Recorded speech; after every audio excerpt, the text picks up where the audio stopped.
for you to manage your stress and for you to take decisions effectively.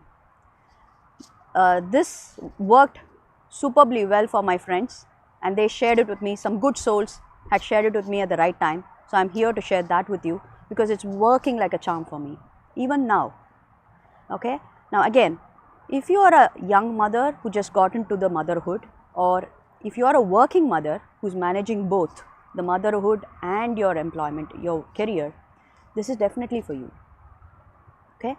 If you have so many challenges, like you want your child to be proper, learning the table manners, respecting the seniors, having the food on time, what kind of food, what are their likes and dislikes, whether they are playful all the time, they are watching TV and you don't want them to do certain things, and people around you doesn't seem to understand, and the child also is not getting what you want to tell him or her, and he always try to avoid you. He goes to the dad, he or she goes to the dad more, or people around you except you.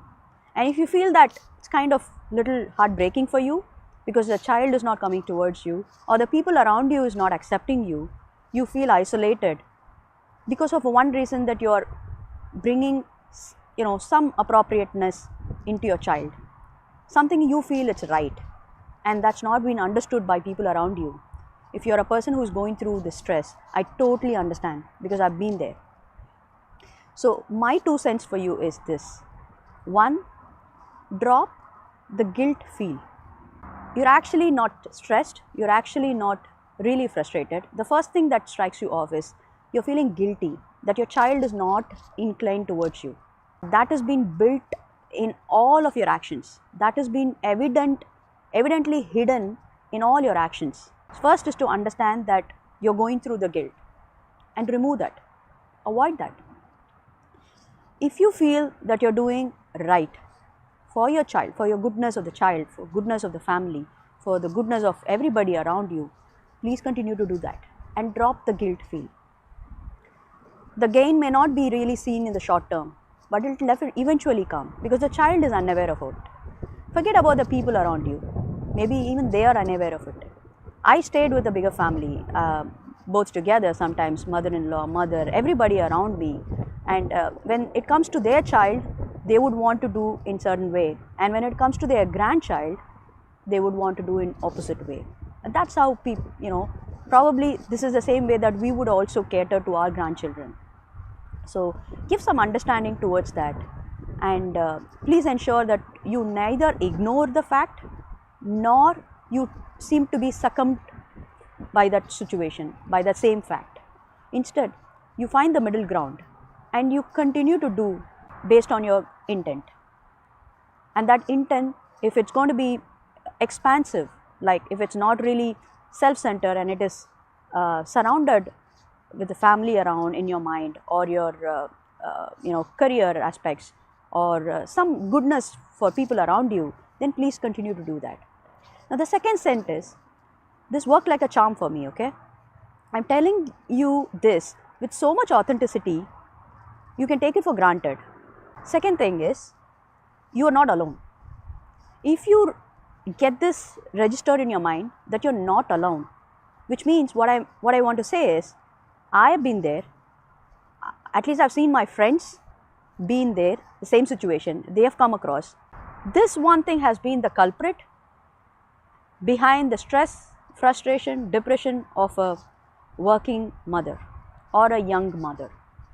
If you are a woman who is going through this, the same stage of life, or who is able to see the same thing happening with people around you, please tell them these two, that they are not alone. Everybody in the world, every woman who is in this path has to go through the same, more or less same challenges. And they don't openly share because they feel less dignified if they openly share their family problems. It could be challenges between the understanding of a husband and wife, or a mother and mother-in-law, or a mother and the child. It could be the same thing. Maybe the intensity is here and there in everybody's life, but the problems are the same. So please remember these two. 1, drop that guilt. 2, register in your mind. Bring this fact whenever you feel down always think that you are not alone in this world. If you are able to get these two things in your everyday decisions that you have to go through, any times that you felt that you wanted someone to share with you and wanted someone to validate you that you're going right or wrong, you will definitely not find that one person maybe in the whole life. But what you can is learn from others' mistakes, learn from others' experience.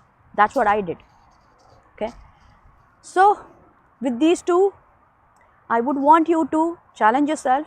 The next 24 hours, practice this and see whether it's really making sense or not. And then continue to do it for the next 1 week, 1 month and 1 year. And you will see that you're slowly coming out of all the frustration, depression.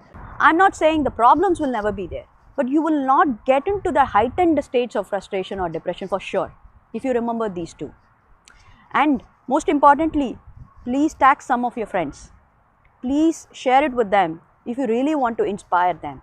If you really want to show that care, that support that you did not get, that you always longed for, and you got that aha moment from somewhere, somebody has helped you, please share it with others. Until I see you in the next time, please take care and follow this. Challenge yourself for the next 24 hours.